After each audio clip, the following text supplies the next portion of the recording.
Bison valley terrorist అటాక్కి రిటాలియేషన్గా Indus water ట్రీటీని ఇండియా సస్పెండ్ చేసింది.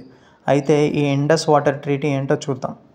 ఇండియా అండ్ పాకిస్తాన్ మధ్య 9 సంవత్సరాల సుదీర్ఘ చర్చల తర్వాత సెప్టెంబర్ 19, 1960న కరాచీలో ఇండియన్ ప్రైమ్ మినిస్టర్ అయిన జవహర్లాల్ నెహ్రూ మరియు పాకిస్తాన్ ప్రెసిడెంట్ అయిన ఆయూబ్ ఖాన్ ఇండస్ వాటర్ ట్రీటీని సైన్ చేశారు. ఈ ట్రీటీ ప్రకారం ఇండస్ రివర్ సిస్టంలో ఈస్టర్న్ రివర్స్ అయిన రవి, బ్యాస్, సట్లెజ్ ఈ రివర్స్ ఇండియాకి అన్రిస్ట్రిక్టెడ్ యూస్ కింద వాడుకోవచ్చు. అలాగే వెస్టర్న్ రివర్స్ అయిన ఇండస్, జలం, చెనాబ్ ఇవి పాకిస్తాన్కి మనం అన్రిస్ట్రిక్టెడ్ ఫ్లో ఇవ్వాలి. అండ్ అలాగే India Kishan Ganga, Ratle hydroelectric projects అని చెప్పి జలం మరియు చెనాబ్ రివర్స్ మీద రన్ ఆఫ్ ద రివర్ ప్రాజెక్ట్స్ని కన్స్ట్రక్ట్ చేస్తుంది.